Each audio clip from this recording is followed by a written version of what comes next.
Everyone, आज हम बात करेंगे कि कैसे नीट एस्पिरेंट्स नीट क्रैक कर सकते हैं। वो क्या स्ट्रेटेजी है जिसकी हेल्प से आप लोग अपना नीट का एंट्रेंस एग्जाम क्लियर कर सकते हो। तो वीडियो को एंड तक जरूर देखना। हम लोग नीट की स्ट्रेटेजीज के बाद ये भी देखेंगे कि क्या वो चीजें हैं जो बच्चे अक्सर इग्नोर कर जाते हैं, means the don'ts that you should not do when you are preparing for your NEET exam. So stay till the end of the video. NEET, that is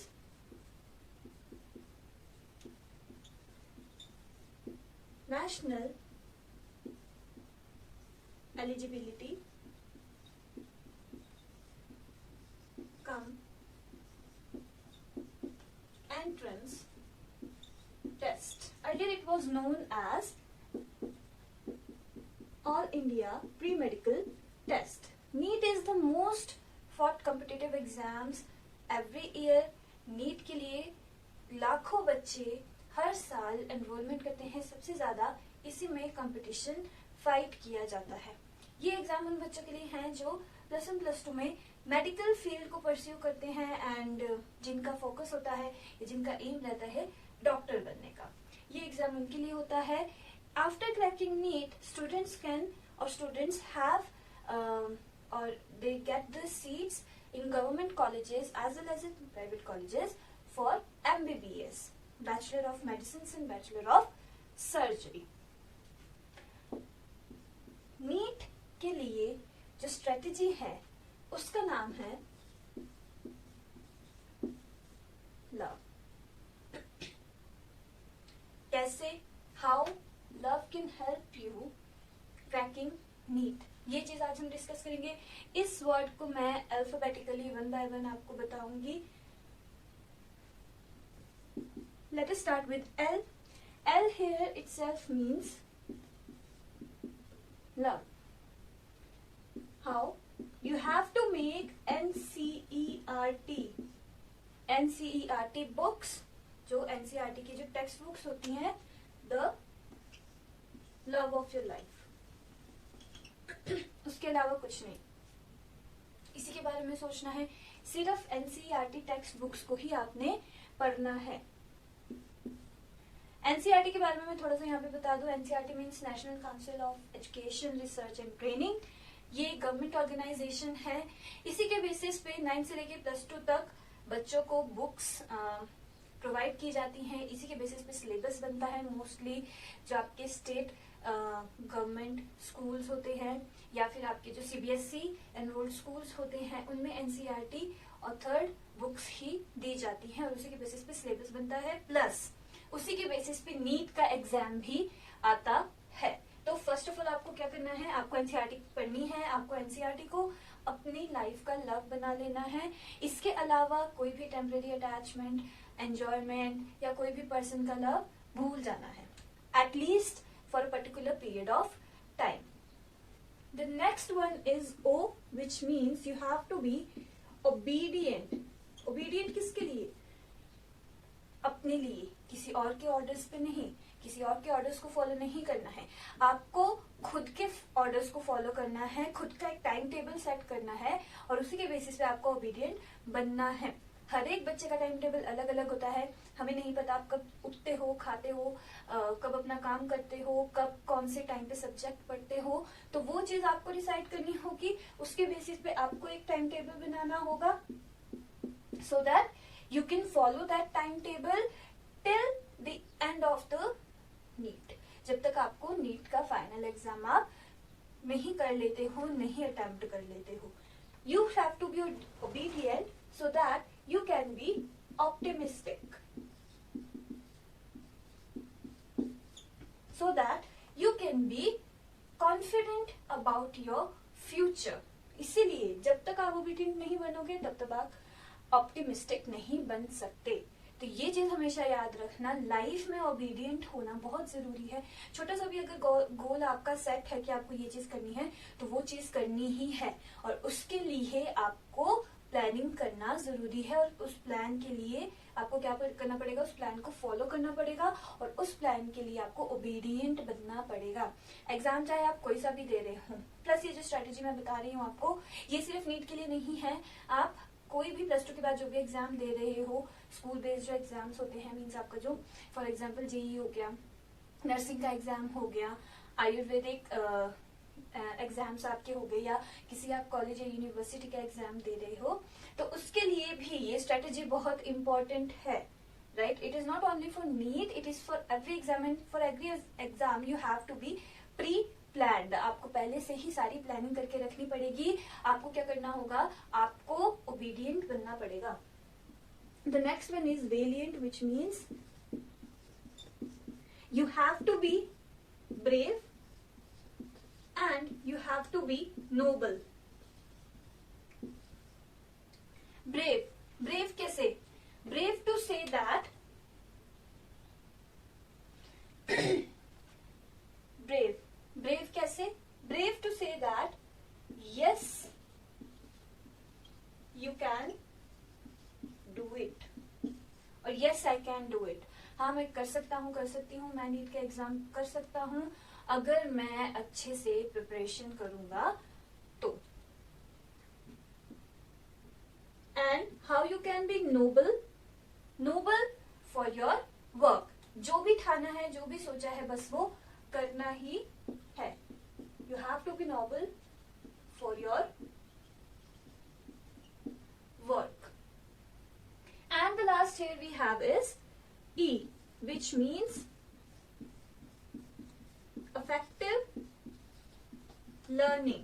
बेटा देखो, नीट या किसी भी एंट्रेंस एग्जाम से पहले के कुछ महीने बहुत इंपॉर्टेंट होते हैं, जिसमें आपको इफेक्टिव लर्निंग करनी है। आपको ये देखना है कि आप क्या पढ़ सकते हो, मींस आपको वो टॉपिक्स चूज करने हैं जो कि इंपॉर्टेंट है। You have to choose important topics और you have to choose important chapters, we can say कुछ भी, या तो इम्पोर्टेंट टॉपिक्स या तो इम्पोर्टेंट चैप्टर्स। तो वो जो महीने हैं नीट से पहले के या किसी भी एंट्रेंस एग्जाम से पहले के, उसके लिए आपको क्या करना है, उसके लिए आपको इफेक्टिव लर्निंग करनी है। वो चीज पढ़ो जो जरूरी है, वो मत पढ़ो जो कि आपको ऑलरेडी आती है। So study important topics.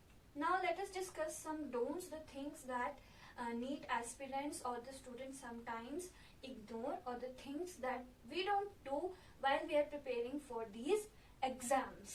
The first thing is that don't lose confidence। कभी भी खुद में, आप में जो कॉन्फिडेंस है उसको खत्म मत होने दो।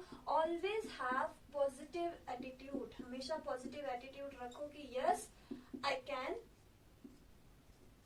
do it, I can crack this NEET exam। हमेशा ये चीज ध्यान में रखनी है हमें, right? The second point here is that don't waste time। आपको पता है एग्जाम तो होना ही है, आपको पता है आपको देना ही है, तो why to wait and think something that is not under our control? Why to waste time? Never do that। कभी भी दिमाग में कोई और चीज मत आने दो, ठीक है? हमेशा ये चीज ध्यान में रखो कि अभी जो आपके पास वक्त है उसमें भी आप बहुत कुछ कर सकते हो। आप इतना पढ़ सकते हो कि आप कोई भी एंट्रेंस एग्जाम क्लियर कर सको। तो कभी भी टाइम को वेस्ट मत जाने दो। Don't ignore other subjects. अगर मैं स्पेसिफिकली नीट की बात करूं तो नीट के लिए क्या होता है, जो बच्चे एनरोल करते हैं फॉर दिस एंट्रेंस एग्जाम, वो क्या करते हैं, उनका सबसे फेवरेट सब्जेक्ट होता है बायोलॉजी का। दे नेवर थिंक अबाउट, और sometimes they don't give that much preference to physics and chemistry as much as they give to biology. Biology के कंपैरिजन में फिजिक्स और केमिस्ट्री की अगर बात करें, फिजिक्स और केमिस्ट्री को उतनी इंपॉर्टेंस नहीं मिलती है जितनी कि बायोलॉजी को मिलती है। तो वो चीज नहीं करना है। दोनों को इक्वल, तीनों सब्जेक्ट्स को इक्वल इंपॉर्टेंस देना है, क्योंकि तीनों सब्जेक्ट से मिलके ही नीट एग्जाम आएगा। ऐसा नहीं है कि आपको सिर्फ बायोलॉजी आएगी, राइट? तो तीनों सब्जेक्ट्स पढ़ने हैं, एक एक करके पढ़ने हैं। जितनी इंपॉर्टेंस आप बायो को देते हो, ये होता है, this is human nature. Sometimes we try to do more and more those things that we like. Biology अगर मैं बात करूं, मेडिकल के बच्चों को बायोलॉजी बहुत इजी लगती है, प्लस उन्हें बहुत पसंद भी होती है पढ़नी। As comparison to physics and chemistry, पर वो चीज यहाँ नहीं चलेगी। तीनों सब्जेक्ट्स को इक्वल इंपॉर्टेंस देना होगा, पढ़ना होगा, इक्वली उनको टाइम डिस्ट्रीब्यूट करना होगा। Now the fourth point here is don't do oral learning. Oral learning means कभी भी बस बुक लेके बैठ गए और पढ़ते रहे, ये चीज नहीं होनी चाहिए। You should make your own notes और you should understand the concepts.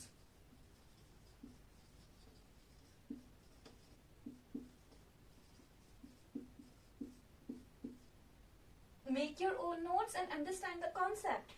देखो, पढ़ते पढ़ते लिखोगे तो वो ज्यादा देर तक आपके माइंड में रहेगा, और पढ़ते पढ़ते अगर लिखोगे तो उसके साथ साथ आपका जो कॉन्सेप्ट है वो भी क्लियर हो जाता है। किसी भी एंट्रेंस एग्जाम के लिए अगर आप तैयारी कर रहे हो, oral learning is not an option.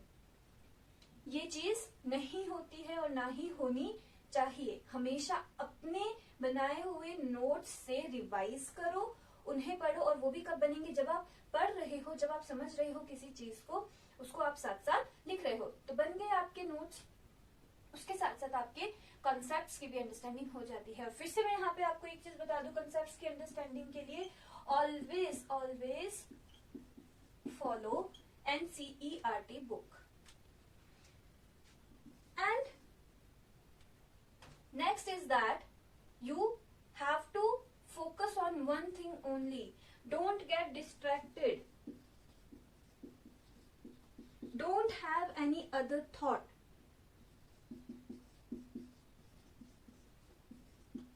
Don't get distracted and don't have any other thought. Any other thought का क्या मतलब है यहाँ पे?